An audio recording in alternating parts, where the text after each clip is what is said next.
Muita alegria estar aqui novamente, quarta-feira, para estudarmos juntos a Palavra de Deus e a Confissão de Fé de Westminster.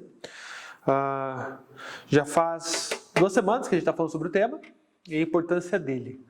Na primeira semana nós falamos um pouquinho dos desafios de viver numa era anticonfessional, a ideia de autoridade, como as pessoas não gostam de estar debaixo de autoridade nenhuma. Isso é um problema, porque é possível que você esteja na igreja presbiteriana e não seja um presbiteriano de fato. A gente fala um pouquinho disso, né? E a dificuldade de ser fiel a Deus diante de um mundo onde oferece várias alternativas se materializa num sincretismo religioso. Isto é, você pega uma coisa boa do presbiterianismo aqui, pega uma coisa boa do marxismo acolá, de outra religião assim, e assim vai. A nossa tarefa, nós vimos nessas aulas anteriores, é ser fiéis a Deus. Como que a gente faz isso? Declarando a nossa fé. Então, todo mundo tem uma declaração de fé. Nós falamos isso um pouco, né? Quando a gente trabalhou a segunda aula, a ideia da origem dos credos e confissões. Você fala, não, Daniel, eu só fico com a Bíblia, não preciso de confissão nenhuma. Se eu perguntar para essa pessoa que diz isso, quem é Deus? A resposta dessa pessoa é a confissão dela. Se eu perguntar para essa pessoa, eu sou salvo por obras ou pela justificação em Cristo Jesus? Por obras, ela assumiu uma vertente. Pela justificação, assumiu outra vertente. É a confissão de fé dela. Tá, como que eu faço para ser justificado? E assim por diante. Quando as pessoas morrem, para onde que elas vão? Elas ficam dormindo? Ou vão para algum lugar? Então, quando você responde isso, você está mostrando sua confissão. Por exemplo, quando você está no velório e fala assim, fica tranquilo, está no bom lugar. Você está falando sua confissão de fé. Você está dizendo que ela está consciente depois da morte. E a pergunta é, nós cremos nisso? A confissão de fé tem muito a falar sobre isso, nos capítulos finais. A gente vai chegar lá. Então hoje, nossa tarefa é falar um pouquinho do primeiro capítulo da Sagrada Escritura, ou da Escritura Sagrada. Tá bom? Antes disso, vamos começar com uma palavra de oração. Santo Deus, graças te damos pelo dia de hoje, dia que o Senhor reservou para o estudo da sua palavra, que o Senhor nos ilumine, ó Deus, para que sejamos homens e mulheres fiéis ao Senhor, que temamos ao teu único e sublime nome. É em nome de Jesus que nós oramos. Amém. Da Escritura Sagrada. Pergunta: quem é o pai do presbiterianismo? Edivandro. O pai do presbiterianismo. Quem? Lutero, rapaz, pai do luteranismo, né? E aí? Quem ajudou Edivandro aí? Vou dar a dica, tá? Escócia. John Knox, pronto. A Jeane e o Edivandro responderam. Aí sim, parcelado, né? É isso mesmo, John Knox, perfeito. John Knox escreveu a Confissão Escocesa, tá? A primeira confissão presbiteriana. E John Knox começa com um capítulo que fala sobre Deus. A nossa confissão não começa falando sobre Deus, começa falando sobre a Escritura. Por quê? O que vocês acham? Qual é mais importante, Deus ou a Escritura? Quem acertou? A Escritura vai revelar Deus. Exato. A pergunta é, eu vou falar de Deus, mas a pergunta que não quer calar. Como eu conheço esse Deus? Por meio da Escritura. Então, se você tiver uma ideia errada acerca da Escritura, você vai ter uma compreensão equivocada acerca de Deus. Por isso que a nossa confissão entendeu que era melhor começar com a Escritura. Uma curiosidade. Qual foi a primeira confissão reformada? Olha só, a Igreja Católica. Muitos erros, muitas heresias. Aí veio a Igreja Reformada, a começar com Lutero e companhia. Ok. Qual foi a primeira confissão? Não foi do Westminster? Westminster não. Veja, o John Knox escreveu antes de Westminster. Mas tem uma que antecede John Knox. Se eu contar para vocês, vocês não acreditam. A primeira confissão da Igreja Reformada não se deu no solo europeu. Se deu neste país aqui. Brasil. Calvino mandou missionários para cá em 1555, onde ficou registrado na história a tragédia de Guanabara. Os huguenotes, missionários franceses, morreram aqui, no Rio de Janeiro. Interessante isso, né? Exatamente. Já foi lá, Jane? Já. Nossa, deve ser legal, né? Tem alguma coisa da igreja, da história registrada ou não? Tem um livro, é a história do presbiterianismo. Ok. Reverendo Alderi. Não, Kleber não sei do que. Nossa, que legal. E vai retratar tudo isso. Eu tinha curiosidade para saber se no lugar tinha alguma coisa, algum memorial. Que pena. Que pena. Foi aqui. Então, como que aconteceu?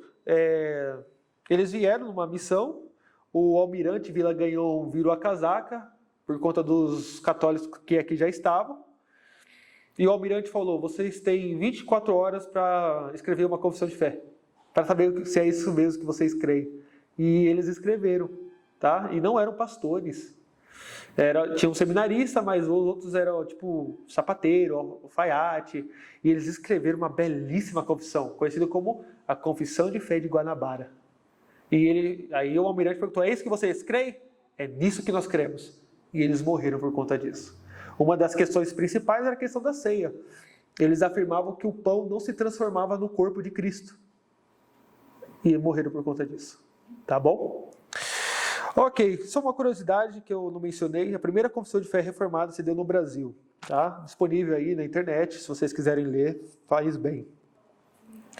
Da Escritura Sagrada, capítulo 1, Confissão de Fé de Westminster. Pode ficar à vontade para perguntar, fazer colocações ou contribuições.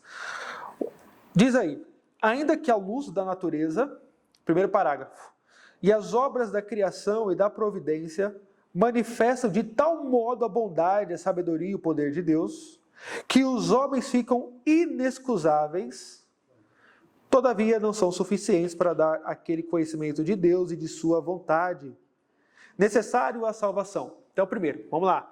Qual é o primeiro tema da Confissão de Fé de Westminster? É aquilo que nós vamos chamar de revelação geral.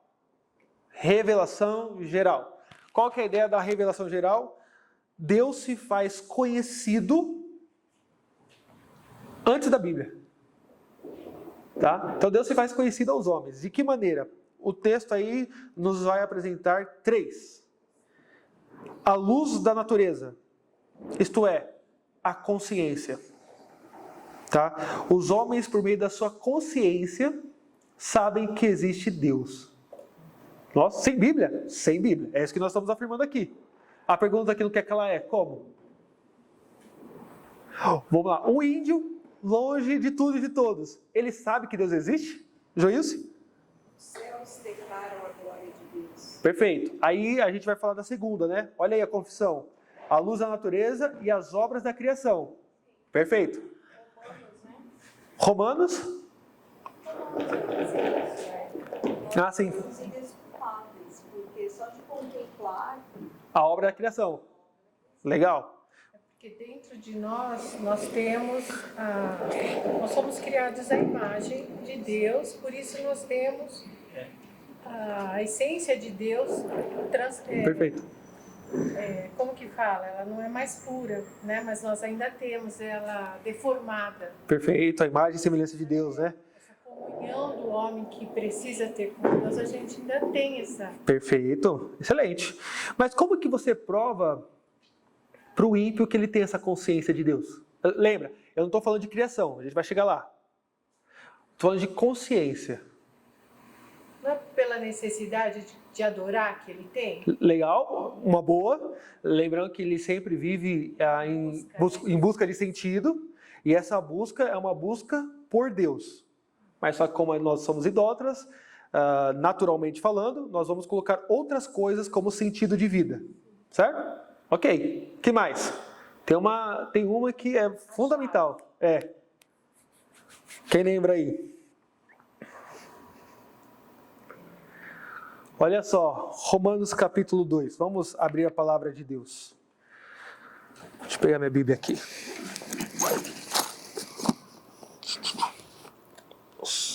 Mas tem de livro aqui.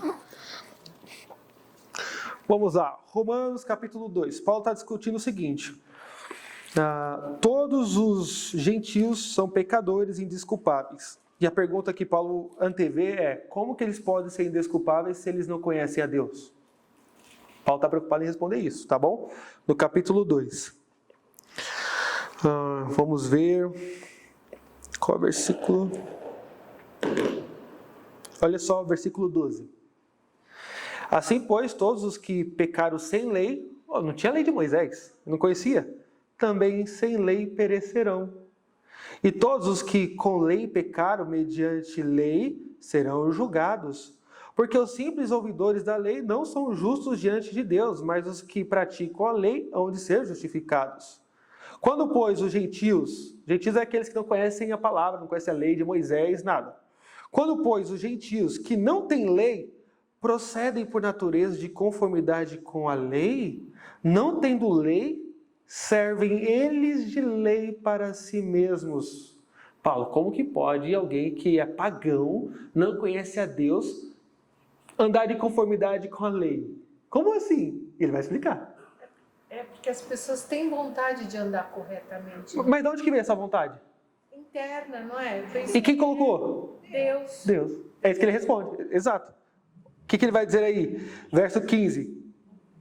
Estes mostram a norma da lei gravada do seu coração, testemunhando-lhes também a consciência e os seus pensamentos, mutuamente, acusando-se ou defendendo-se, no dia em que Deus, por meio de Cristo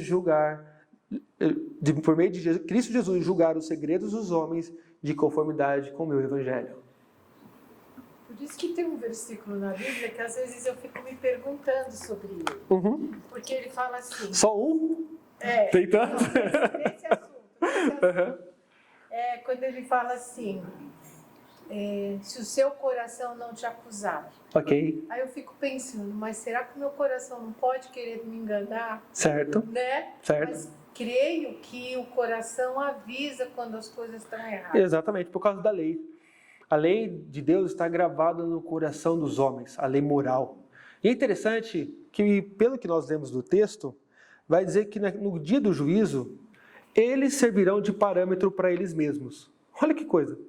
Deus não precisa pegar e falar: você não conhece a lei de Moisés, senta aí que eu vou te ensinar. Isso aqui é o decálogo abrange todos os pecados dos homens e você vai ser julgado por isso. Não, Deus vai pegar, de acordo com o que nós lemos, e vai falar: qual que é o seu parâmetro de certo e errado? Meu parâmetro é tal. Você sempre agiu de acordo com o seu parâmetro? Não. Pois é. Olha só que coisa. Por conta da lei gravada no coração dos homens, todo homem, toda tribo tem um senso de moralidade. De certo e errado. Mesmo os distantes do evangelho, eles têm um padrão, tá? Deles. E eles são incoerentes com esse padrão. Não tem como ser coerente com a própria lei. É isso que Paulo está dizendo. Tá? E esse senso de moral vem da onde? Da lei de Deus gravada no coração do homem. Ponto. Então, como que Deus se revela à luz da natureza, isto é, na consciência de cada um?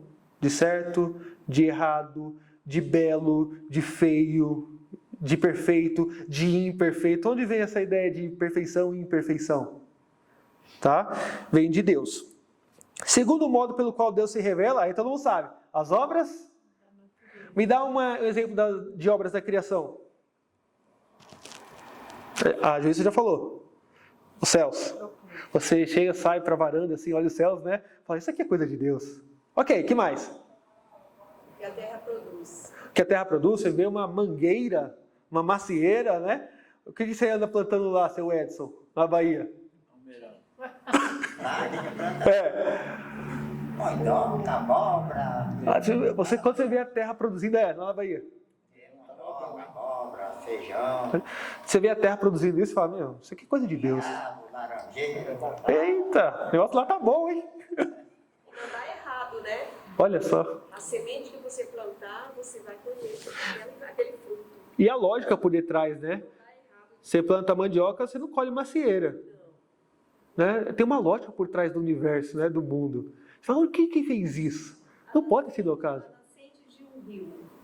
É impressionante, né? Interessante. Começa começa ali pouquinho, Depois, depois vai chegando, vira uma coisa caudalosa. interessante. É impressionante. Verdade, Ana. Encontra o caminho, né? Verdade.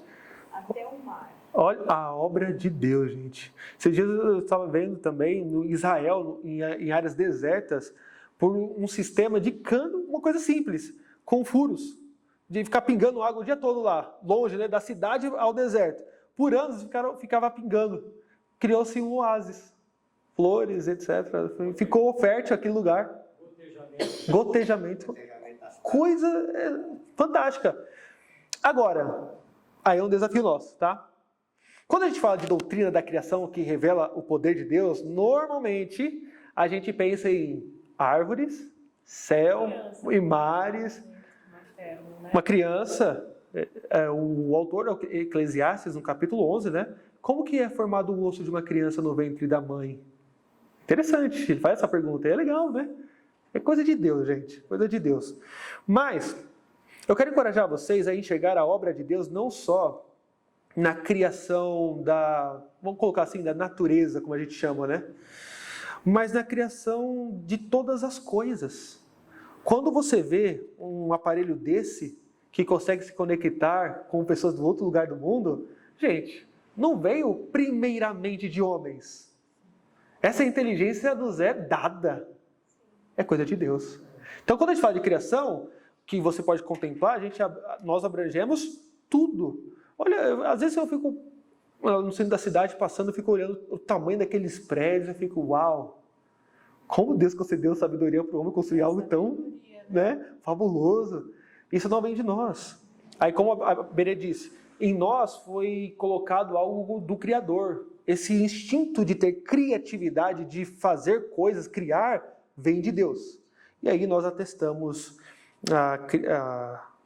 a obra do Criador. É uma das maneiras que ele se revela. E o texto clássico, né? Os céus proclamam a glória de Deus e o firmamento anuncia as obras de suas mãos. Salmo 19, verso 1. Perfeito, tranquilo. A terceira, que ele vai dizer aí, como que Deus se revela? Olha só, a gente nem chegou na Bíblia. Vocês estão vendo que Deus se revela de várias maneiras? Da onde que vem a criatividade? Por que só o homem sabe criar algo e os animais não? No sentido como o homem cria. Tem acho que já faleceu. Não sei, acho que ele era educador, Ariano Suassuna. Já viu? E ele tinha, não sei se vocês sabem, o Ariano Suassuna, ele, até onde eu sei, ele morreu católico, mas a mãe dele era presbiteriana. E foi cuidada por um médico muito famoso lá do Nordeste. Nós temos um livro na editora sobre esse médico. Eu sei o nome do livro, é A Bíblia e o Bisturi. A mãe dele foi evangelizada por esse médico, que está na história da IPB. Eu esqueci o nome, é A Bíblia e o Bisturi. E ele fala com muito carinho, né, da mãe e assim por diante, uma presbiteriana. E uma dica, quando você for assistir alguma obra de Ariano Suassuna ou ler, normalmente a mulher, a mãe é retratada com beleza, doçura, amabilidade. Ele sempre falou, aquilo é o retrato da minha mãe, que por sua vez era presbiteriana. Muito interessante, muito interessante. E ele não se converteu. Não se converteu. O Ariano Suassuna falou uma coisa que é verdade. Ele falou, eu não posso acreditar que os animais estão na mesma categoria que os seres humanos, por quê?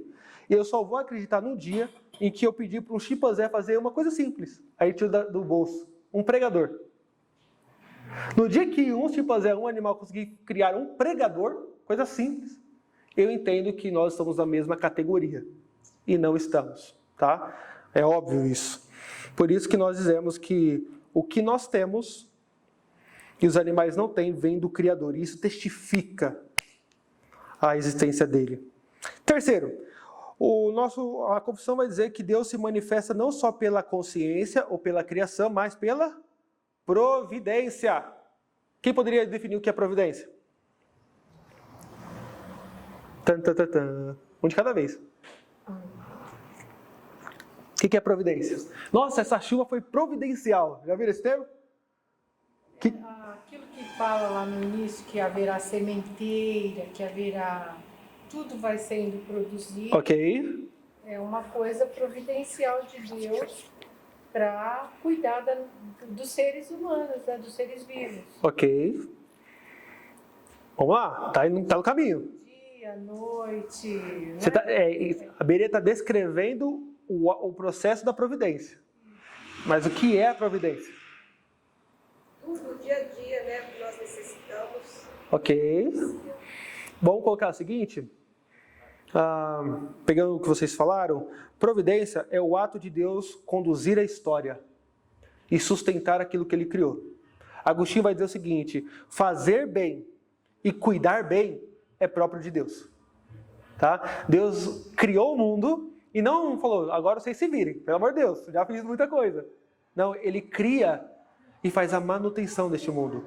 E essa manutenção é tão perfeita ao ponto de a física chamar de leis da gravidade, por exemplo. São leis. O que vai acontecer? Você vai ter a fotossíntese, essas coisas, a gravidade da Lua sobre a Terra e as ondas. Mas por que tudo isso é bem pensado ao ponto de ter cálculos matemáticos para explicar? Porque o ser perfeito está por detrás de tudo isso. Tá? Exatamente. Então, irmãos, é muito importante nós entendermos isso. O mundo não se sustenta por si mesmo. É Deus quem sustenta todas as coisas. Tá bom? E isso atesta a existência de um Criador. Quem faz tudo isso aqui funcionar, gente? Tá? Então, automaticamente a gente vê, ao nascer, isso aqui, ó, sem Bíblia, que existe alguém que controla todas as coisas e rege a história. E a confissão vai dizer o seguinte, que à luz da consciência, a criação de todas as coisas e a governança dessas coisas manifestam de tal modo a bondade, a sabedoria e o poder de Deus. E aí, como que a gente pode ver a bondade de Deus nessas coisas? E aí, como que a gente pode ver? A bondade de Deus, por exemplo, à luz da natureza, na consciência. Como que eu sei que Deus é bom? Cuidado que Ele tem com tudo aquilo que Ele criou. Isso é providência. Ok. Deus poderia fazer com que a Terra entrasse em colapso. Não poderia? É por causa das suas promessas, não é? Promessas. Ele prometeu um dia que não iria mais destruir. Pois é. Mas aí você está na Bíblia. Eu estou falando de uma revelação que está fora da Bíblia. Geral. Visível, exatamente. Então, por exemplo, Deus é bom porque Ele colocou nos seres humanos, ainda que estes sejam seus inimigos, a consciência. Primeiro modo que Deus se revela. Imagine vocês que somente os crentes tivessem moral. Como seria? Mas Deus colocou a moral dele em todas as criaturas. É verdade, uns têm a moral mais corrompida do que outros, mas todos a têm. E Deus controla para que o mundo não entre em colapso. Freia, aí entra a providência. Deus freia, Deus entrega alguns para se destruírem, mas Ele coloca. Esse é o ponto. Tá? Então, isso você vê a bondade dele. Na criação, como que você vê a bondade de Deus na criação? É mais fácil, né? Um açaí com leite condensado, granola. Deus é bom demais, né? Um baião de 2. Meu Deus, como o Senhor é bom. É uma coisa que eu falo, imagine só. Se todos os seres humanos pudessem contemplar as maravilhas, sentir o cheiro das coisas boas para comer, mas nenhum de nós tivesse paladar. E Deus lá rindo de todo mundo.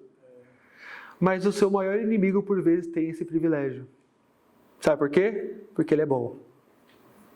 Porque Ele é bom. Porque Deus faz a chuva cair sobre maus e bons. Exato. Aí a gente vê a revelação de Jesus Cristo falando isso, né? Providência. Como que a gente vê a bondade de Deus na providência, irmãos? Fala aí, Lucas Mota. A bondade de Deus na providência? Imagina se você passasse fome porque Deus decidiu que não ia te alimentar. Ok.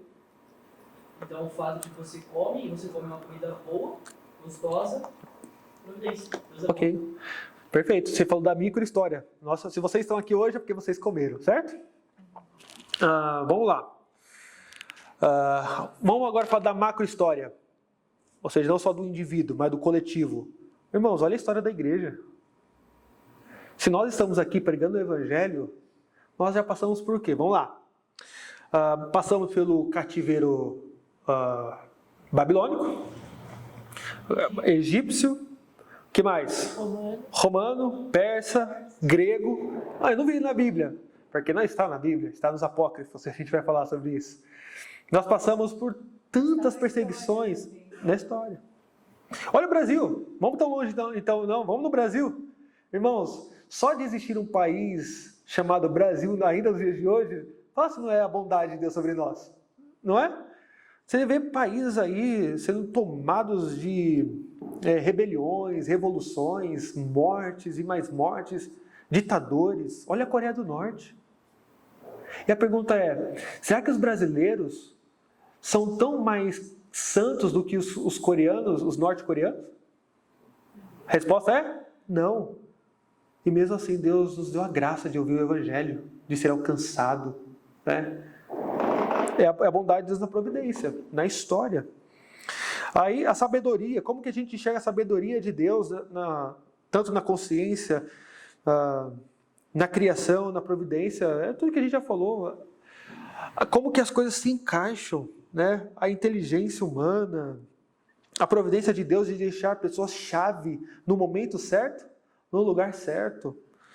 E o poder de Deus nem se fala. E assim por diante. Todavia, vai dizer aí a nossa confissão, que, olha, a consciência, a obra da criação, da providência, manifestam a bondade, a sabedoria e o poder de Deus. Que os homens ficam inexcusáveis. Não tem como falar, eu não te conhecia. Todavia, não são suficientes para dar aquele conhecimento de Deus e de sua vontade necessário à salvação.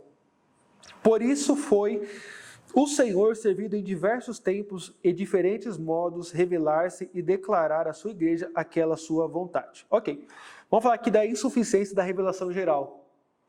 A nossa confissão defende que ninguém é salvo entendendo que existe um Deus bom.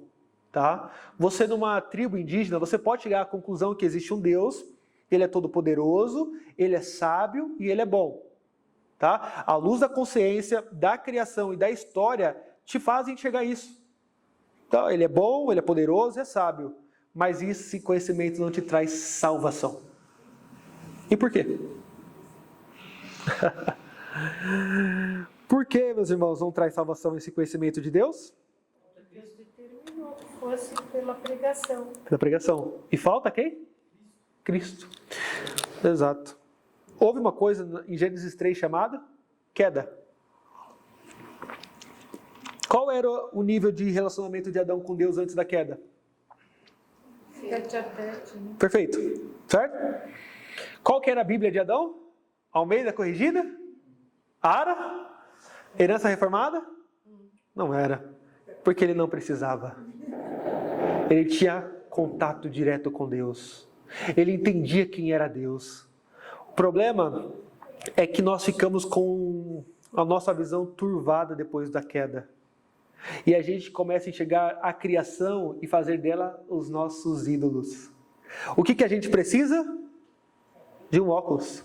A Bíblia é como se fosse um óculos para eu enxergar de uma forma melhor e santa a criação, quem eu sou, quem é Deus, o que eu estou fazendo aqui, para onde eu vou, porque as coisas estão como estão. A Bíblia é o óculos pelo qual eu enxergo o mundo de Deus.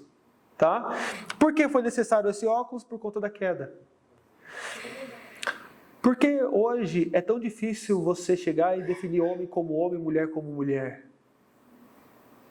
Porque faltam as lentes do Criador. Porque hoje é tão difícil definir qual é o papel dos pais na criação dos filhos. Porque faltam as lentes do Criador. Entende? Porque é tão difícil a gente entender o que é pecado e o que não é pecado. Difícil? Não é tão fácil assim. Porque faltam as lentes do Criador. Como a Bíblia diz, né?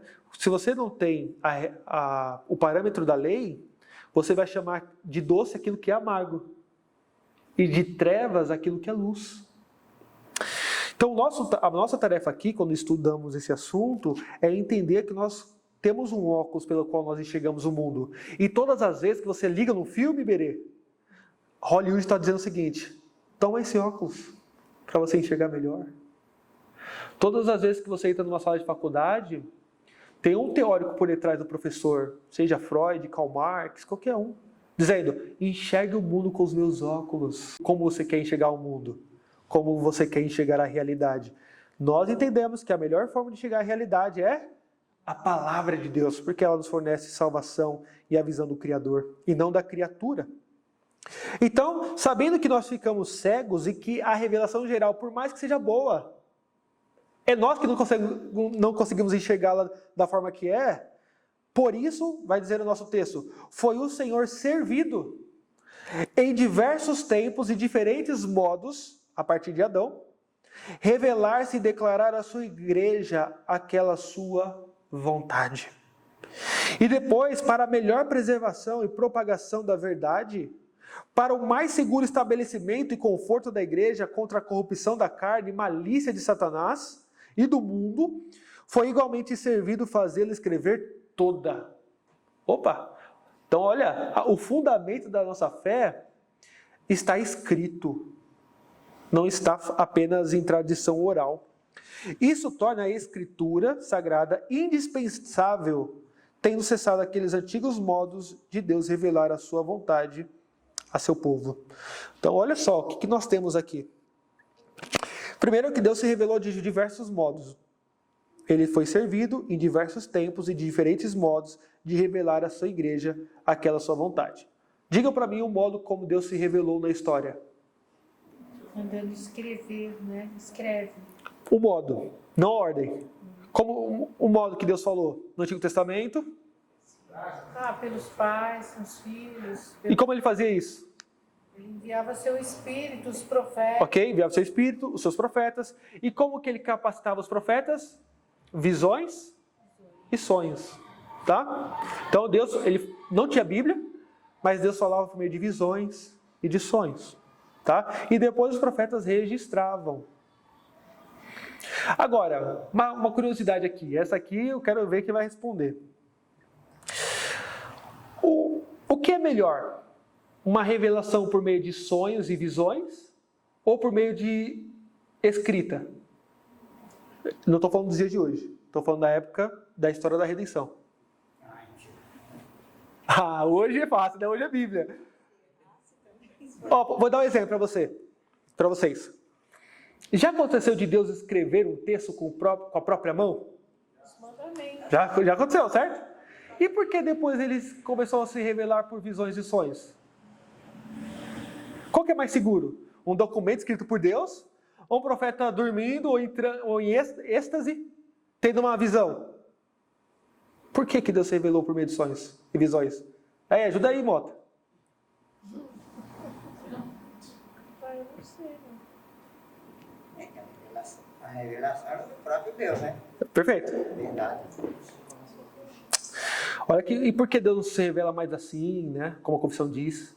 Olha que legal, isso aqui é uma sacada muito boa. Não é minha, obviamente, né? Gerhard Voss, ele vai dizer no livro dele, Teologia Bíblica. Primeiro, o sono ou o sonho era a plataforma. Então pensa assim, você está entrando numa plataforma. Sono ou sonho. Para que Deus não escreveu? Não era mais fácil? Tem que, Ezequiel, olha o tanto de olhos. João, olha isso. Por quê? Na visão, Deus pode quebrar as leis da física e do tempo e espaço. Não é isso? Você tem Ezequiel, ele é puxado pelos cabelos, você está em Jerusalém agora. Agora você está ali. Eu fui levado e vi Jerusalém caindo. Oxe, como assim? Você viu tudo isso numa visão? Exatamente, para isso que existe. Sobe aqui. Né? Sobe aqui. Então, a visão, normalmente dentro de um sonho, o profeta tinha várias visões. E as visões eram como se fosse a mídia de Deus imprimindo no profeta aquela verdade. Jerusalém caindo, o povo sendo restaurado, o Messias. Como que Isaías viu o Messias sendo crucificado? Isaías 53. Porque num sonho, numa visão, Deus pode quebrar esse lapso que ele criou de tempo. E Isaías já viu Jesus Cristo crucificado. Tá? E isso não fez... O profeta, normalmente, por ser homem, ele não aguentaria a pressão. O nosso corpo não resiste. Normalmente os profetas ficavam muito exaustos depois de uma visão. por conta disso. Era cansativo. E Deus fazia isso para preservar o profeta e para fazer com que ele tivesse esse acesso do passado, presente e futuro simultaneamente. Era forte. Exatamente. Até para escrever os detalhes, né? Exato. É muito estranho você escrever aquilo que você não viveu. Boa, Jana, é isso aí, exatamente. Uma visão impactava o profeta.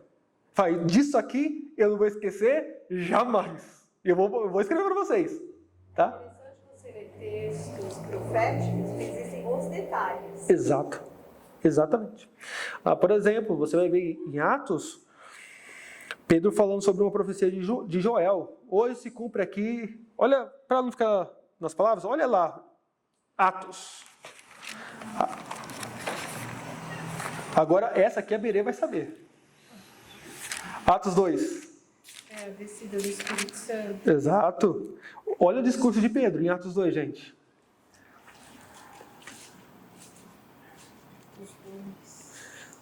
A partir do 15 vai dizer o seguinte: estes homens não estão embriagados, como vindes, pensando, sendo esta a 3ª hora do dia, está muito cedo. Mas o que ocorre é que foi dito por intermédio do profeta Joel. Opa, cumprimento de uma profecia, vamos ver?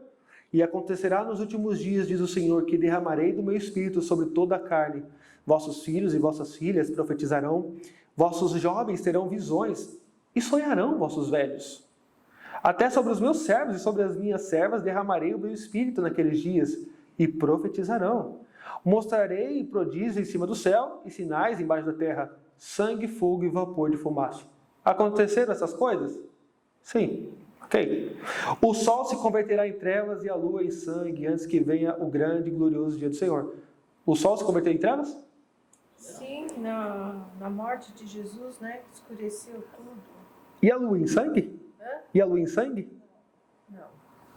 Acho que não. Antes que venha o grande e glorioso dia do Senhor. O que é o dia do Senhor aqui? A avó? Dia do juízo. Quando o Espírito Santo foi derramado, foi o último dia? Nós não estaríamos aqui. E aí? Mas Pedro falou que se cumpriu, Berê. Foi a visão, né? Como que faz? E na morte de Jesus também houve trevas, né? Sim, Escureceu. verdade. Mas não aconteceu o dia do Senhor. Você entendeu? E aí? Ele viu tudo, né? Exato. Olha só, irmãos, esse nome, se vocês pegarem esse nome, vocês vão ler a Bíblia com mais proveito. Perspectiva profética. Isso é muito bom. Quando o profeta recebia uma visão, essas visões, assim como Joel, o que ele enxergava? Ele estava viajando, vamos supor, ele estava viajando, de longe ele viu uma montanha. Ele falou, legal, uma montanha. Mas aos poucos ele foi vendo que atrás daquela montanha tinha outras. Uma cordilheira. Isso é perspectiva profética. Isto é, Deus dava uma visão aos seus profetas. Ele enxergava tudo acontecendo ao mesmo tempo. Crucificação, dia do Senhor, isso, aquilo. Mas o seu cumprimento foi parcelado. Vamos colocar de uma forma mais fácil? A profecia ou a visão é à vista. O seu cumprimento é parcelado. Algumas coisas aconteciam naquela época. Exato. E outras vão acontecer. Mas ainda não. A visão de Paulo, né? Qual? Que subiu ao 3º céu. Ok. Por isso Deus colocou o espinho na carne Você lembra o que ele viu? de Satanás, para ele não se vangloriar. O que ele viu? O que ele viu? Ele viu a glória de Deus. Com certeza. Mas em que aspecto? Ele não escreveu. Ele falou, não vou falar. Foi coisas inefáveis. Obviamente, ele viu alguma coisa que relacionada à glória de Deus e tal. Mas o quê? Aqueles que dizem que ele viu o que João viu. Mas não foi dado a ele o privilégio de escrever. E a João foi dado. É uma conjectura. Nós não sabemos porque o apóstolo não quis escrever. Mas ele viu coisas. Só para ele. Exatamente. Só para ele. O motivo, Deus o sabe. Tá? Mas é uma forma de Deus se revelar. Outra forma, teofania. O que é teofania? Faneros, manifestação. Teo, Deus. Uma manifestação de Deus. Quando Moisés está ali e vê uma sarça, o que é aquilo? Teofania. Uma teofania. Quem falou por meio da sarça? Deus. Ok. Deus falou com Jó através do quê? O redemoinho. Redemoinho. Então Então veja, naquela época eles não tinham Bíblia, mas Deus não deixou de falar com o seu povo. E o texto está dizendo, o nosso texto está dizendo, Elias. Quem mais? E quando aqueles anjos falaram com Deus antes de Deus destruir Sodoma, né? Tem um problema não, uma dificuldade ali, né? Porque você vê 3 anjos, certo? 3 mensageiros. Não era Jesus? Difícil dizer. Mas 3 mensageiros. 2 vão a Sodoma e Gomorra e um fica, certo? Mas com esse um que ficou, Abraão começa a chamar ele de Senhor. E o texto fala que ele responde como se fosse Deus. Como que a gente lida com isso?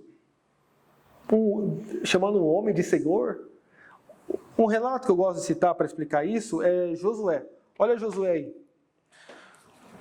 Ai, cala. Josué capítulo 3. O que nós estamos vendo aqui? Deus se revelou de várias formas na história, antes da Bíblia ser fechada, tá? Ou escrita, melhor dizer. É o 3. Trouxe minha Bíblia aqui.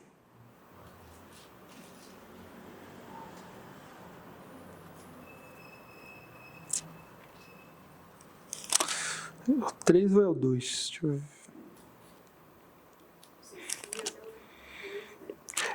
Ou é o 5.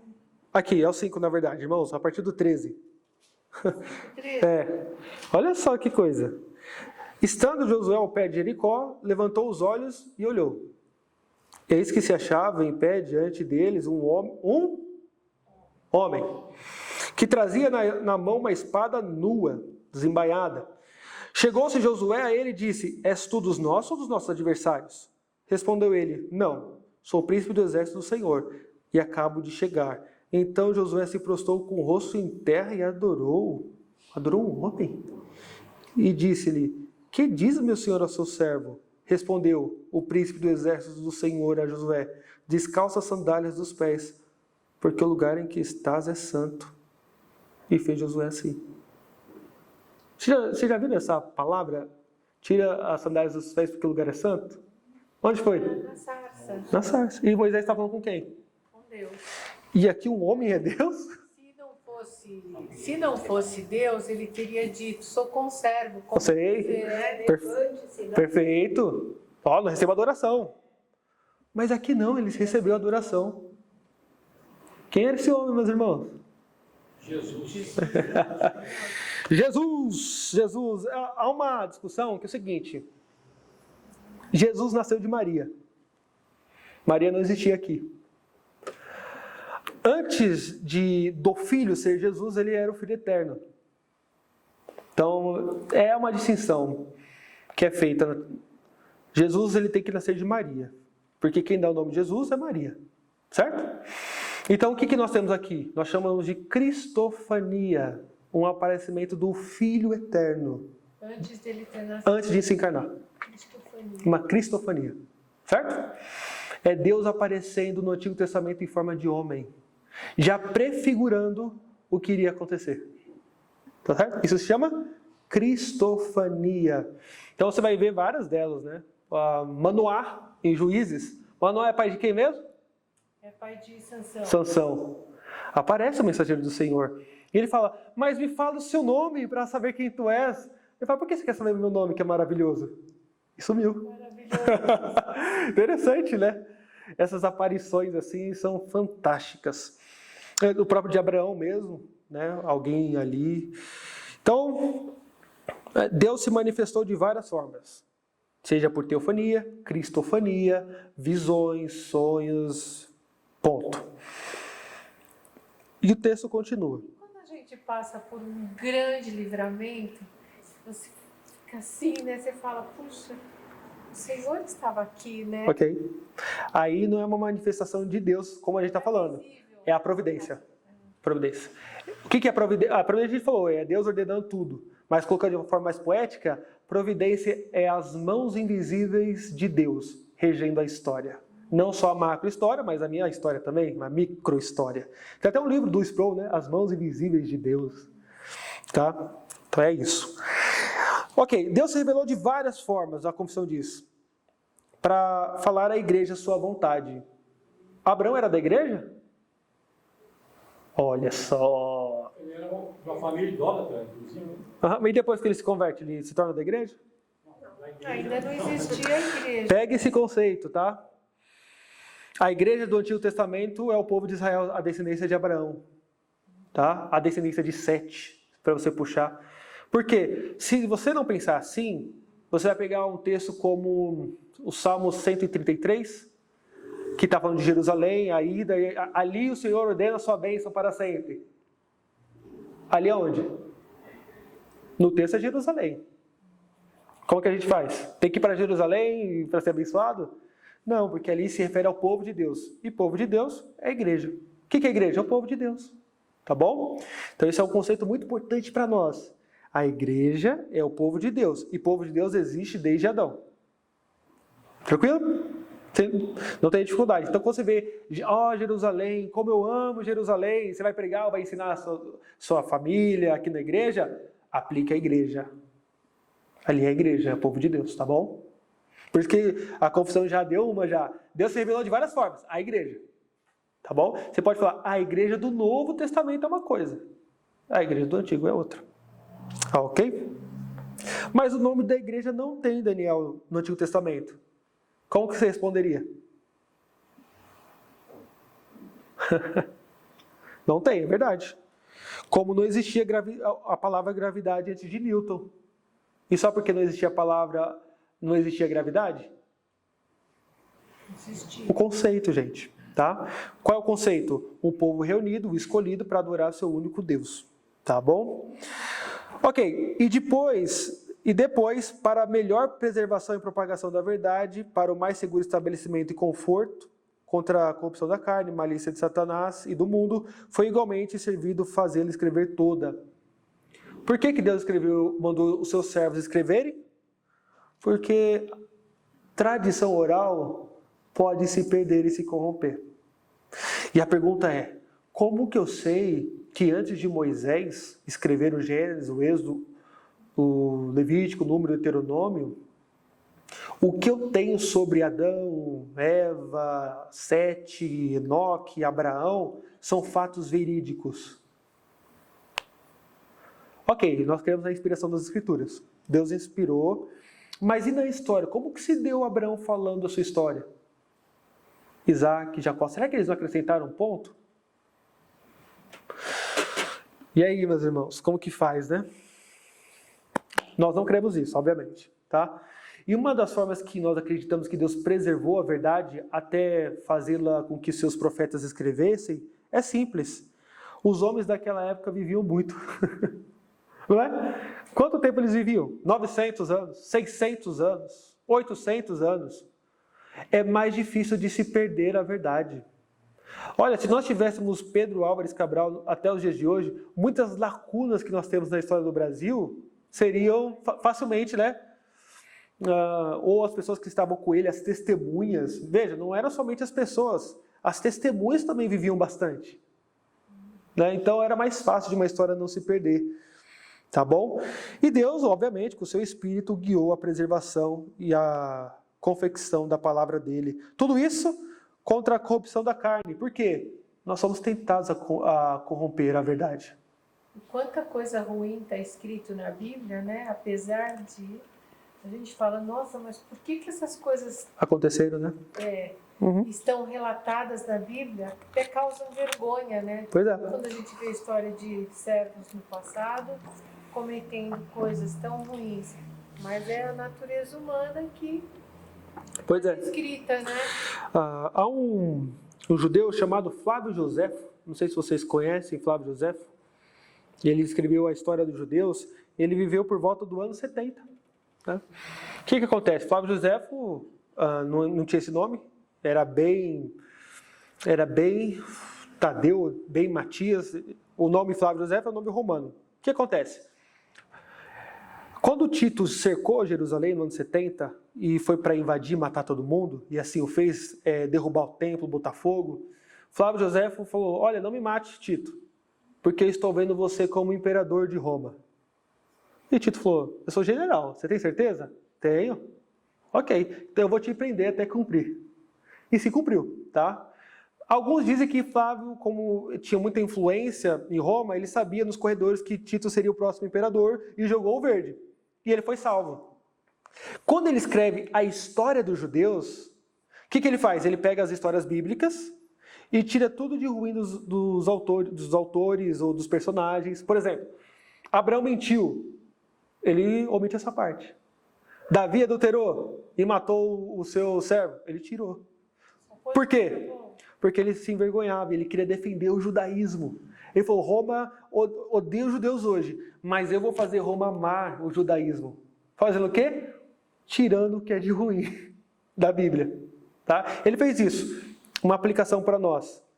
Da mesma forma que Flávio Joséfo foi tentado da corrupção da carne, de maquiar a palavra de Deus, nós também somos. É tentador, é muito tentador você fugir de texto que você sabe que vai bater, seja na sua família, seja na igreja, ou que vai, sabe, pegar mesmo. Tá, vou puxar e tal. Como que nós somos ensinados a fugirmos disso? Porque, irmãos, pensa assim, da mesma forma que nós temos filhos, parentes que ficam doentes e precisam de determinados remédios, a igreja é a mesma coisa. Ou melhor, vou usar uma comparação melhor. O que nós temos aqui nos domingos e na escola dominical? O alimento de todo dia. A nossa dieta, certo? Então você tem que ter todos os nutrientes. Você não pode ficar, olha, este ano só vou pregar as promessas de Deus, tá bom?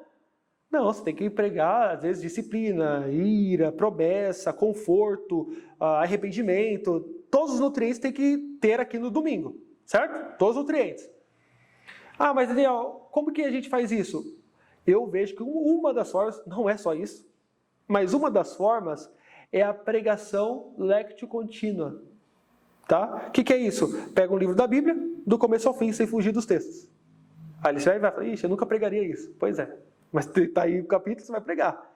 Outra forma é você fazer o lectio seleta, selecionar textos, mas de diferentes livros da Bíblia. Há pastores que fazem isso. Se eu preguei no texto do Antigo Testamento, é um texto narrativo, no domingo que vem eu vou pregar numa carta. Depois eu vou pregar no Pentateuco, depois no Evangelho. Há várias formas. Mas uma coisa é, nós devemos pregar todo o conselho de Deus. Todo o conselho de Deus. Para não cair nessa tentação, sabe? Eu só vou pregar coisas que agradem. Posso falar uma coisa? Por favor.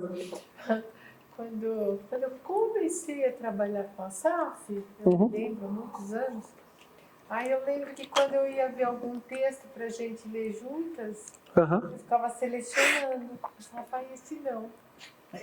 Interessante. Eu sabia. Aí eu ficava assim, nossa, isso aqui é tão pesado.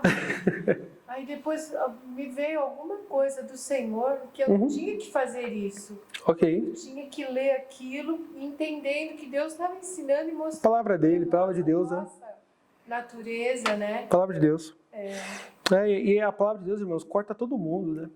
Corta o pregador, corta a liderança, corta os membros, corta todo mundo. E ela precisa ser pregada como ela é. Fidelidade acima de tudo. Deus não nos cobra criatividade, mas Deus levará em conta a nossa fidelidade. Né? Isso é muito importante. Ok, então isso torna a Escritura indispensável, tendo cessado aqueles antigos modos de Deus revelar a sua vontade própria ao seu povo. Então aqui nós temos o cessacionismo, né? A ideia é que Deus não se revela de forma revelacional, como fizera aos profetas e aos apóstolos. Tá? Isso cessou. Então, cuidado. Eis que tem uma palavra de Deus, Leandro, para você. Ok, capítulo e versículo. Simples assim, tá? Cuidado, tá? Isso acaba com igrejas e nós entendemos que não é a forma que Deus se revela ainda nos dias de hoje. Tá bom? Ele se revelou por meio de teofonia, profecia, sonhos e visões. Mas teve um momento que ele falou, registrem tudo isso. E tendo fechado a última revelação, que é o Apocalipse, que significa revelação, acabou. A gente vê, Daniel, muitas coisas acontecem através dessas profecias. Eita, e acontece mesmo. Coisa horrível. Coisa horrível. Uma vez nós conversamos com uma família lá na Bahia, eu estou fazendo já, essa essa família estava, essa mulher estava completamente destruída por causa de uma, não é que eu posso falar, não falar para você, falar de Profetada, né? A gente fala profetada, né? recebeu. Olha só. Eu conheço casos.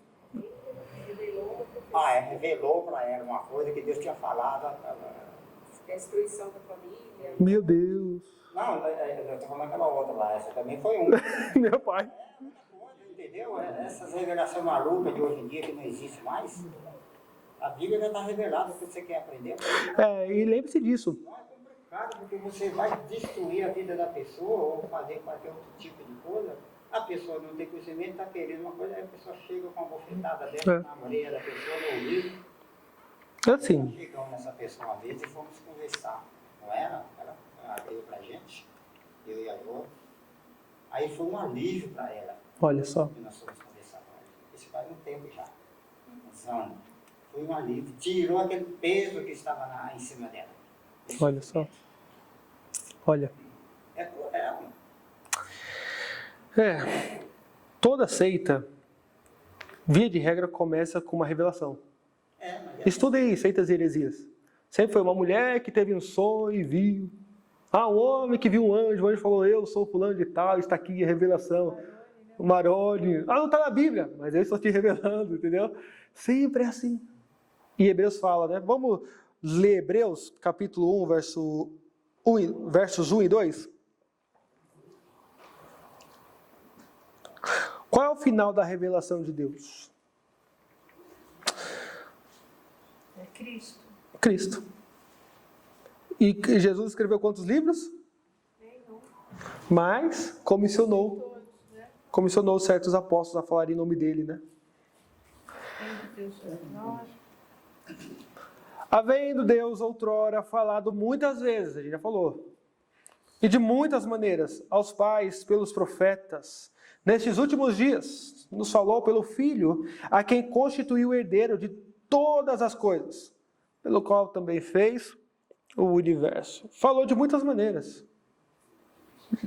Várias maneiras, aos pais pelos profetas, mas nos últimos dias nos falou pelo Filho. Então, não pode vir um anjo. Até Paulo diz, né? Se um anjo um dia, não é isso que ele fala lá em Gálatas? Vier e pregar outro evangelho, que não seja esse, seja... O que é anátema mesmo? Maldito. então, só para completar, para dar uma parte Perfeito. que o João falou, e essa aqui saiu mais recente, é coisa há pouco tempo atrás, né? Aham. A pessoa falou com aquela família e acontecer isso na família. Sabe aquele evangelho que você chega pregando, como se estivesse pregando, você chega massacrando a pessoa, assim, vai acontecer isso, vai acontecer aquilo outro.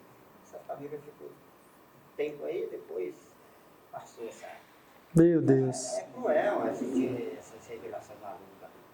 Pois é. Não existe. E é interessante, né? Quando você lê Mateus 4, a tentação de Jesus, é um dos versículos que está aí na nossa confissão, sugerido. Jesus sempre venceu os embates com Satanás dizendo, está escrito. Está escrito. Está escrito, né? Interessante. E a gente vai estudar isso, a nossa maior juíza dos embates doutrinários é a palavra de Deus. Né? Isaías, capítulo 8, verso 20. A lei e ao testemunho, se eles não falarem dessa maneira, jamais verão a alva. Outro texto, 1 Timóteo 3,15, Paulo fala para Timóteo se dedicar à leitura, à palavra de Deus, com um objetivo. Para que, se eu tardar, fique ciente de como se deve proceder na casa de Deus, que é a igreja do Deus vivo, coluna e baluarte da verdade. É a palavra de Deus, né? Que revela o modo como nós devemos viver, a salvação e assim por diante. Agora a pergunta, isso aqui é a introdução, acredito que não há muita dificuldade. Quantos aqui acreditam que a Bíblia é a palavra de Deus inerrante e infalível? Todos, né? Aí, legal. Esther também? Também, né? Como que foi confeccionado, então, o Antigo Testamento? Vocês sabem que existia mais livros, né? Escritos na época. Eles não chegavam e falavam, a pena é só para escrever o livro sagrado, Gênesis. Não, eles escrevem outras coisas também. Como que eles definiram o que é a palavra de Deus e não? Foi o cânon, Coerência. né? Cânon. Coerência é um dos aspectos. Uma régua de medida. Cânon é isso. O que é o cânon? Existem regras que os livros escritos deverão passar. Exatamente. E essas determinadas regras, se não seguir esses livros, eles podem ser livros de história, livros de ficção, mas não palavras de Deus. E a pergunta é, quais eram as regras? Uma coerência, ou seja, não poderia contradizer os que já estavam, que já eram considerados palavras de Deus. E os livros, eles se conversam. Ok. Exatamente. Está nisso aí da coerência. Pode haver controvérsia entre eles. Exato. Então a gente vai trabalhar isso no nosso próximo encontro. O parágrafo 2 vai falar dos livros que nós... Parágrafo 2 e o parágrafo 3 vai falar um pouquinho dos apócrifos e dos livros que nós cremos aí como palavra de Deus, recebemos, né, como palavra de Deus e serve como regra de fé e prática. Então eu espero falar um pouquinho para vocês sobre o processo de reconhecimento do povo de Deus acerca dos livros sagrados, tanto do Antigo quanto do Novo. Quais foram as regras, quando saiu uma lista oficial, como que foi isso, para você dizer, sabe, saber, não estou falando que vocês têm que sair daqui técnicos, essa não é a ideia, mas pelo menos ter uma noção de como Deus usou determinados homens e mulheres no passado para que tivéssemos uma Bíblia com 2 capas. Porque muita gente fala que como que eu vou crer na Bíblia? A Bíblia foi escrita por homens, Exato. né? As pessoas falam muito isso. Exato. Uhum. Não foi algo sobrenatural, né? Exato. Esse é o problema, né? Às vezes as pessoas falam, se a gente falasse assim, foi um anjo que escreveu, aí todo mundo ia falar, foi um anjo, sei bem. Foi um homem, eu sei disso, né? Não, mas foi um homem. Por isso que eu não creio. Não tem como você agradar os incrédulos, né? Esse não é o nosso objetivo também. Então, no nosso próximo encontro, parágrafos 2, 3 a seguir, o 2 e o 3, né?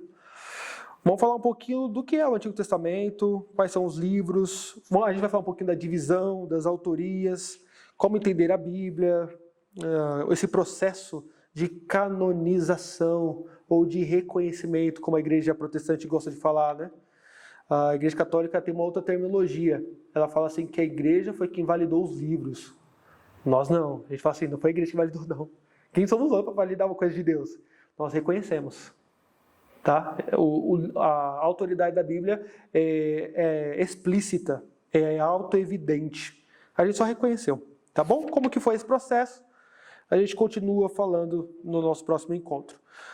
Volto a dizer, o capítulo sobre a Sagrada Escritura é o mais denso assim, de conteúdo, tem bastante parágrafo comparado aos outros, porque é a base de toda a teologia. Então, os teólogos de Westminster tiveram cuidado para que eu e você tivéssemos uma compreensão elevada e clara acerca da Escritura. Porque se ficar um furo, meu irmão, minha irmã, aí começa a profetada. E vocês sabem, você destrói vida. Eu já falei aqui para vocês. Um rapaz que falou para uma mulher, olha, Deus me revelou que você vai ser minha noiva. Numa igreja dessa, o povo acredita, certo? E ela acreditou. Depois de 10 anos, descobriu que ele a traía com a própria sobrinha. Poxa vida. Então, fiquemos na palavra e dela tiremos o nosso nutriente espiritual para todo sempre. O Daniel, estava repensando, né? Como é importante a alfabetização de qualidade. Porque a gente pega a Bíblia, a gente tem a oralidade. Perfeito. Deus começa na criação falando, haja luz, haja isso, Uhum. falando. E aí depois vem a parte escrita, né, que está aqui nas nossas mãos hoje. Uhum. Então, eu pensando aqui, como a alfabetização de qualidade. Nossa, perfeito. E como a gente tem perdido, porque vem as interpretações. E a nossa maior dificuldade hoje na escola é ler um texto e interpretar. Uhum. Então, foi pensando assim, olhando com óculos, Uhum. com a cosmovisão cristã, nós, quem é professor, a missão que tem, né? Nossa, excelente. Isso vai impactar diretamente no reino de Deus. Excelente. Por isso que os pais devem sempre estar atentos à alfabetização dos filhos. Aí você fala, não é só A, B, C, não é isso não. O que nós temos na maioria dos brasileiros é o analfabetismo funcional. ele não sabe se o texto está informando, se está narrando algo, né? Se está contrapondo alguma coisa. Então, hoje em dia, a maioria das pessoas não sabe. Deus preza tanto por isso que a tábua foi escrita, né? Exato. Para alguém ler. Perfeito. E depois as pessoas teriam que ler, né? Então, Perfeito. Perfeito. É isso mesmo. tem um estudo. Sim, excelente. É um compromisso que os pais assumem quando trazem os filhos para serem batizados. Aprender a ler, para ler a Bíblia, né? Excelente, excelente. E como nós temos perdido isso, irmãos? Porque assim, olha qual é o pressuposto, presbítero. Já sabe escrever o próprio nome, estou livre. Mas não sabe interpretar um texto. Eu estou falando às vezes de adultos. Você lê, não entendi. Eu imagino com um livro da Bíblia que é mais difícil, é outra linguagem, não sabe diferenciar uma poesia de uma narrativa, sabe? Às vezes, por exemplo, você pega um livro como eu estou expondo, Juízes, uma pessoa que não sabe interpretar, vai lendo, vai falando, ixi, matou, tem que matar também. Tem mais de uma mulher, tem que ter também. E quem diz que o autor está concordando com ele? Está narrando. Aí a pergunta é, qual é o princípio então que eu interpreto a Bíblia? A Confissão vai dizer, nos parágrafos que nós leremos, que a Bíblia é sua maior intérprete. Então, como que eu sei que poligamia é errado? Porque a Bíblia diz que é errado. Ainda que não diga em Gênesis, dá uma dica. Deus criou Adão e Eva. Aí depois Paulo vai dizer sobre o marido de uma só mulher, o presbítero como o modelo da igreja, né? E assim por diante. Torna uma só carne. Uma só carne. Dois, né? Exato. Tudo isso nós veremos, como interpretar a Bíblia. E a gente falou uma coisa muito importante, essa questão de interpretação. Hoje em dia é o seguinte, se você lê uma peça de Shakespeare, aí tá lá, interprete. Faculdade, eu tô falando, irmão. Estou falando de escola básica, não, até faculdade. Qual que é essa interpretação? Sei lá, a Julieta é o Estado oprimindo o pobre. Parabéns! É isso mesmo. Não. Shakespeare, quando escreveu, estava pensando naquilo? O que aconteceu hoje nos nossos dias? Há uma esquizofrenia literária onde a intenção do autor foi desconectada do texto. E você dá a sua intenção. E a sua intenção é tão válida quanto a do autor. Porque o autor já morreu e não tem direito mais sobre o texto. Então, por exemplo, eu escrevo para minha esposa, Flávia, estou chegando em casa e estou com fome. Deixa o prato quente, já estou chegando, sei lá, da comida. Ela pode interpretar, nossa, o Daniel vai fazer uma faculdade de medicina, é isso mesmo? Hoje em dia é isso que existe, tá bom? Fala, mas como é? Ele escreveu que estava com fome. Pois é, a fome eu interpretei como fome de estudo, e etc. Hoje é isso que nós vivemos. Cada um dá a sua própria interpretação. Exato, e quando a pessoa aprende assim, ela chega pré-programada para interpretar a Bíblia assim. Cada um tem a sua interpretação, eu li aqui, Deus amou o mundo, pronto, não existe pecado, todo mundo vai para o céu. É assim. Por isso que a gente está aqui, a gente vai estudar bastante esses assuntos para que Deus tenha misericórdia de nós. Tá bom?